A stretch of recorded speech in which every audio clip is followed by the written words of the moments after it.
The Sign of the Four. Chapter 4. The Story of the Bald-Headed Man. We followed the Indian down a sordid and common passage, ill-lit, and worse furnished, until he came to a door upon the right, which he threw open. A blaze of yellow light streamed out upon us, and in the center of the glare there stood a small man with a very high head, a bristle of red hair all round the fringe of it, and a bald, shining scalp which shot out from among it like a mountain peak from fir trees. He writhed his hands together as he stood, and his features were in a perpetual jerk, now smiling, now scowling, but never for an instant in repose.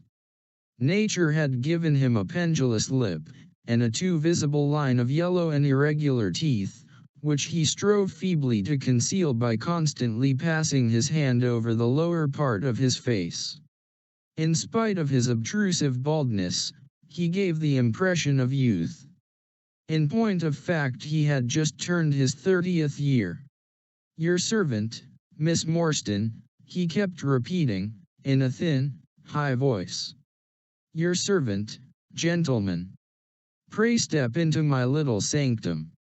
A small place, miss, but furnished to my own liking.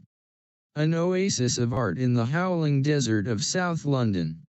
We were all astonished by the appearance of the apartment into which he invited us. In that sorry house it looked as out of place as a diamond of the first water in a setting of brass. The richest and glossiest of curtains and tapestries draped the walls, looped back here and there to expose some richly mounted painting or oriental vase. The carpet was of amber and black, so soft and so thick that the foot sank pleasantly into it, as into a bed of moss. Two great tiger skins thrown athwart it increased the suggestion of Eastern luxury, as did a huge hookah which stood upon a mat in the corner. A lamp in the fashion of a silver dove was hung from an almost invisible golden wire in the center of the room. As it burned it filled the air with a subtle and aromatic odor. "Mr. Thaddeus Sholto," said the little man, still jerking and smiling. "That is my name. You are Miss Morstan, of course. And these gentlemen, this is Mr. Sherlock Holmes, and this is Dr. Watson." "A doctor, eh?" cried he, much excited. "Have you your stethoscope? Might I ask you, would you have the kindness? I have grave doubts as to my mitral valve, if you would be so very good. The aortic I may rely upon, but I should value your opinion upon the mitral." I listened to his heart, as requested, but was unable to find anything amiss, save indeed that he was in an ecstasy of fear, for he shivered from head to foot. "It appears to be normal," I said. "You have no cause for uneasiness." "You will excuse my anxiety, Miss Morstan," he remarked, airily. "I am a great sufferer, and I have long had suspicions as to that valve.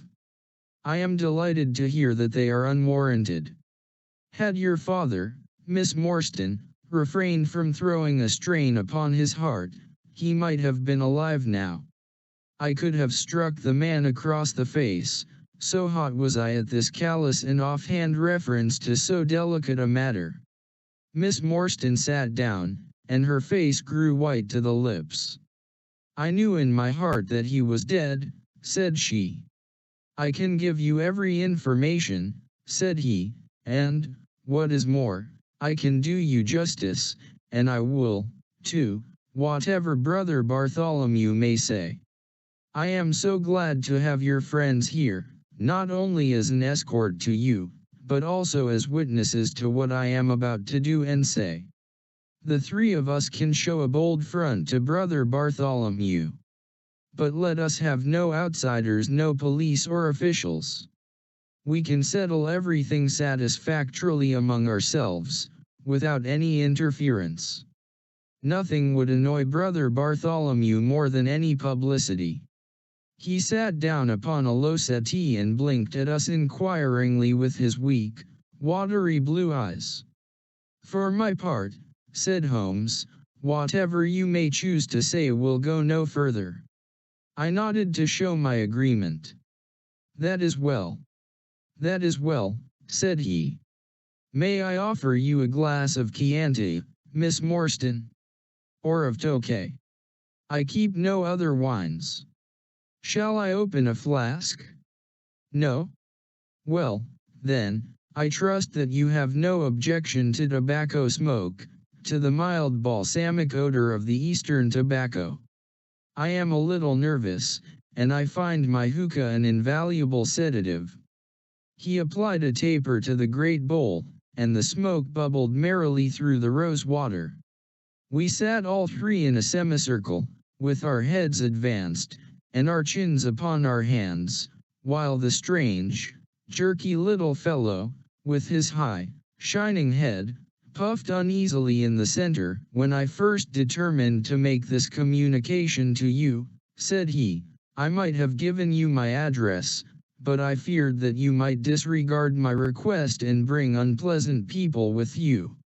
I took the liberty, therefore, of making an appointment in such a way that my man Williams might be able to see you first. I have complete confidence in his discretion, and he had orders, if he were dissatisfied, to proceed no further in the matter. You will excuse these precautions, but I am a man of somewhat retiring, and I might even say refined, tastes, and there is nothing more unesthetic than a policeman. I have a natural shrinking from all forms of rough materialism. I seldom come in contact with the rough crowd. I live, as you see, with some little atmosphere of elegance around me. I may call myself a patron of the arts. It is my weakness. The landscape is a genuine Corot, and, though a connoisseur might perhaps throw a doubt upon that Salvator Rosa, there cannot be the least question about the Bouguereau. I am partial to the modern French school. You will excuse me, Mr. Sholto, said Miss Morstan, but I am here at your request to learn something which you desire to tell me. It is very late, and I should desire the interview to be as short as possible. At the best it must take some time, he answered, for we shall certainly have to go to Norwood and see Brother Bartholomew. We shall all go and try if we can get the better of Brother Bartholomew.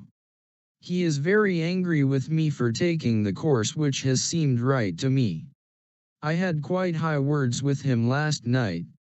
You cannot imagine what a terrible fellow he is when he is angry. If we are to go to Norwood it would perhaps be as well to start at once, I ventured to remark. He laughed until his ears were quite red. That would hardly do, he cried. I don't know what he would say if I brought you in that sudden way. No, I must prepare you by showing you how we all stand to each other. In the first place, I must tell you that there are several points in the story of which I am myself ignorant. I can only lay the facts before you as far as I know them myself. My father was, as you may have guessed, Major John Sholto, once of the Indian Army. He retired some 11 years ago, and came to live at Pondicherry Lodge in Upper Norwood. He had prospered in India, and brought back with him a considerable sum of money, a large collection of valuable curiosities, and a staff of native servants. With these advantages he bought himself a house, and lived in great luxury. My twin brother Bartholomew and I were the only children. I very well remember the sensation which was caused by the disappearance of Captain Morstan. We read the details in the papers, and, knowing that he had been a friend of our father's, we discussed the case freely in his presence. He used to join in our speculations as to what could have happened. Never for an instant did we suspect that he had the whole secret hidden in his own breast, that of all men he alone knew the fate of Arthur Morstan. We did know, however, that some mystery, some positive danger overhung our father. He was very fearful of going out alone, and he always employed 2 prize fighters to act as porters at Pondicherry Lodge. Williams, who drove you tonight, was one of them. He was once lightweight champion of England. Our father would never tell us what it was he feared, but he had a most marked aversion to men with wooden legs. On one occasion he actually fired his revolver at a wooden-legged man, who proved to be a harmless tradesman canvassing for orders. We had to pay a large sum to hush the matter up. My brother and I used to think this a mere whim of my father's, but events have since led us to change our opinion. Early in 1882 my father received a letter from India which was a great shock to him. He nearly fainted at the breakfast table when he opened it, and from that day he sickened to his death. What was in the letter we could never discover, but I could see as he held it that it was short and written in a scrawling hand. He had suffered for years from an enlarged spleen, but he now became rapidly worse, and towards the end of April we were informed that he was beyond all hope, and that he wished to make a last communication to us. When we entered his room he was propped up with pillows and breathing heavily. He besought us to lock the door and to come upon either side of the bed. Then, grasping our hands, he made a remarkable statement to us, in a voice which was broken as much by emotion as by pain. I shall try and give it to you in his own very words. I have only one thing, he said, which weighs upon my mind at this supreme moment. It is my treatment of poor Morstan's orphan. The cursed greed which has been my besetting sin through life has withheld from her the treasure, half at least of which should have been hers. And yet I have made no use of it myself, so blind and foolish a thing is avarice. The mere feeling of possession has been so dear to me that I could not bear to share it with another.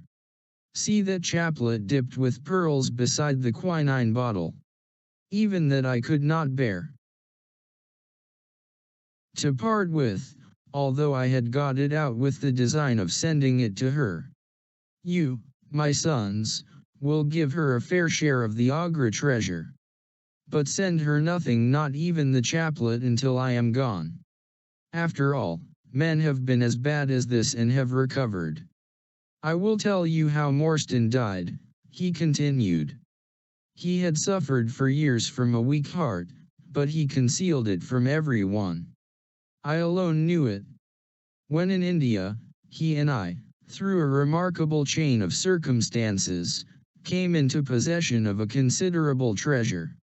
I brought it over to England, and on the night of Morstan's arrival he came straight over here to claim his share.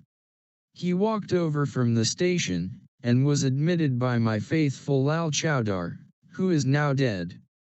Morstan and I had a difference of opinion as to the division of the treasure, and we came to heated words. Morstan had sprung out of his chair in a paroxysm of anger, when he suddenly pressed his hand to his side, his face turned a dusky hue, and he fell backwards, cutting his head against the corner of the treasure chest. When I stooped over him I found, to my horror, that he was dead. For a long time I sat half distracted, wondering what I should do.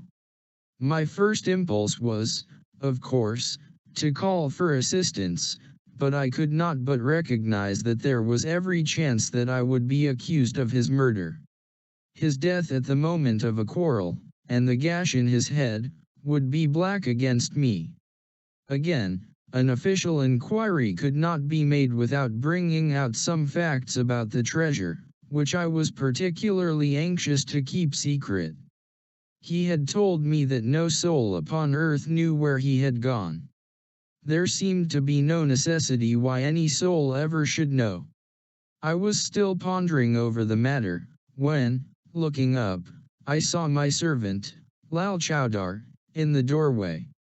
He stole in and bolted the door behind him. "Do not fear, Sahib," he said. No one need know that you have killed him. Let us hide him away, and who is the wiser? I did not kill him, said I. Lal Chowdar shook his head and smiled. I heard it all, Sahib, said he.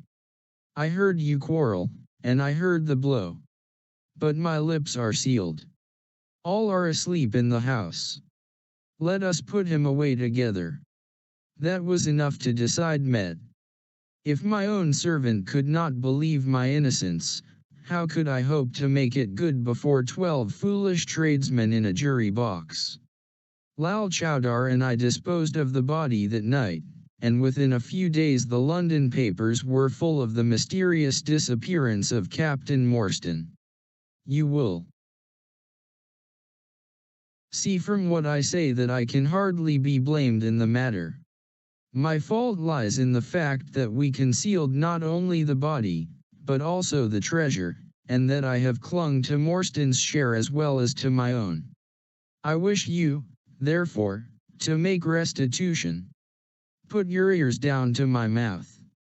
The treasure is hidden, and at this instant a horrible change came over his expression, his eyes stared wildly, his jaw dropped, and he yelled, in a voice which I can never forget, "Keep him out. For Christ's sake, keep him out." We both stared round at the window behind us upon which his gaze was fixed. A face was looking in at us out of the darkness. We could see the whitening of the nose where it was pressed against the glass. It was a bearded, hairy face, with wild cruel eyes and an expression of concentrated malevolence. My brother and I rushed towards the window, but the man was gone. When we returned to my father, his head had dropped and his pulse had ceased to beat. We searched the garden that night, but found no sign of the intruder, save that just under the window a single footmark was visible in the flower bed. But for that one trace, we might have thought that our imaginations had conjured up that wild, fierce face. We soon, however, had another and a more striking proof that there were secret agencies at work all round us. The window of my father's room was found open in the morning, his cupboards and boxes had been rifled, and upon his chest was fixed a torn piece of paper, with the words, "The sign of the four," scrawled across it. What the phrase meant, or who our secret visitor may have been, we never knew. As far as we can judge, none of my father's property had been actually stolen, though everything had been turned out. My brother and I naturally associated this peculiar incident with the fear which haunted my father during his life, but it is still a complete mystery to us. The little man stopped to relight his hookah and puffed thoughtfully for a few moments. We had all sat absorbed, listening to his extraordinary narrative. At the short account of her father's death, Miss Morstan had turned deadly white, and for a moment I feared that she was about to faint. She rallied, however, on drinking a glass of water which I quietly poured out for her from a Venetian carafe upon the side table. Sherlock Holmes leaned back in his chair with an abstracted expression and the lids drawn low over his glittering eyes. As I glanced at him, I could not but think how on that very day he had complained bitterly of the commonplaceness of life. Here at least was a problem which would tax his sagacity to the utmost. Mr. Thaddeus Sholto looked from one to the other of us with an obvious pride at the effect which his story had produced, and then continued between the puffs of his overgrown pipe. "My brother and I," said he, "were, as you may imagine, much excited as to the treasure which my father had spoken of. For weeks and for months we dug and delved in every part of the garden, without discovering its whereabouts.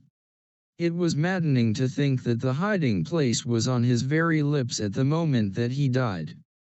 We could judge the splendor of the missing riches by the chaplet which he had taken out. Over this chaplet my brother Bartholomew and I had some little discussion. The pearls were evidently of great value, and he was averse to part with them, for, between friends, my brother was himself a little inclined to my father's fault. He thought, too, that if we parted with the chaplet it might give rise to gossip and finally bring us into trouble. It was all that I could do to persuade him to let me find out Miss Morstan's address and send her a detached pearl at fixed intervals, so that at least she might never feel destitute. It was a kindly thought, said our companion, earnestly. It was extremely good of you. The little man waved his hand deprecatingly. We were your trustees, he said. That was the view which I took of it, though Brother Bartholomew could not altogether see it in that light. We had plenty of money ourselves. I desired no more. Besides, it would have been such bad taste to have treated a young lady in so scurvy a fashion. Le mauvais utmeneo crime. The French have a very neat way of putting these things. Our difference of opinion on this subject went so far that I thought it best to set up rooms for myself, so I left Pondicherry Lodge, taking the old Kitmitgar and Williams with me. Yesterday, however, I learned that an event of extreme importance has occurred. The treasure has been discovered. I instantly communicated with Miss Morstan, and it only remains for us to drive out to Norwood and demand our share. I explained my views last night to Brother Bartholomew, so we shall be expected, if not welcome, visitors. Mr. Thaddeus Sholto ceased, and sat twitching on his luxurious settee. We all remained silent, with our thoughts upon the new development which the mysterious business had taken. Holmes was the first to spring to his feet. You have done well, sir, from first to last, said he. It is possible that we may be able to make you some small return by throwing some light upon that which is still dark to you. But, as Miss Morstan remarked just now, it is late, and we had best put the matter through without delay. Our new acquaintance very deliberately coiled up the tube of his hookah, and produced from behind a curtain a very long befrogged topcoat with astrakhan collar and cuffs. This he buttoned tightly up, in spite of the extreme closeness of the night, and finished his attire by putting on a rabbit-skin cap with hanging lappets which covered the ears, so that no part of him was visible save his mobile and peaky face. My health is somewhat fragile, he remarked, as he led the way down the passage. I am compelled to be a valetudinarian. Our cab was awaiting us outside, and our program was evidently prearranged, for the driver started off at once at a rapid pace. Thaddeus Sholto talked incessantly, in a voice which rose high above the rattle of the wheels. Bartholomew is a clever fellow, said he. How do you think he found out where the treasure was? He had come to the conclusion that it was somewhere indoors, so he worked out all the cubic space of the house, and made measurements everywhere, so that not 1 inch should be unaccounted for. Among other things, he found that the height of the building was 74 feet, but on adding together the heights of all the separate rooms, and making every allowance for the space between, which he ascertained by borings, he could not bring the total to more than 70 feet. There were 4 feet unaccounted for. These could only be at the top of the building. He knocked a hole, therefore, in the lath and plaster ceiling of the highest room, and there, sure enough, he came upon another little garret above it, which had been sealed up and was known to no one. In the center stood the treasure chest, resting upon 2 rafters. He lowered it through the hole, and there it lies. He computes the value of the jewels at not less than £500,000 sterling. At the mention of this gigantic sum we all stared at one another open-eyed. Miss Morstan, could we secure her rights, would change from a needy governess to the richest heiress in England. Surely it was the place of a loyal friend to rejoice at such news, yet I am ashamed to say that selfishness took me by the soul, and that my heart turned as heavy as lead within me. I stammered out some few halting words of congratulation, and then sat downcast, with my head drooped, deaf to the babble of our new acquaintance. He was clearly a confirmed hypochondriac, and I was dreamily conscious that he was pouring forth interminable trains of symptoms, and imploring information as to the composition and action of innumerable quack nostrums, some of which he bore about in a leather case in his pocket. I trust that he may not remember any of the answers which I gave him that night. Holmes declares that he overheard me caution him against the great danger of taking more than 2 drops of castor oil, while I recommended strychnine in large doses as a sedative. However that may be, I was certainly relieved when our cab pulled up with a jerk and the coachman sprang down to open the door. "This, Miss Morstan, is Pondicherry Lodge," said Mr. Thaddeus Sholto, as he handed her out.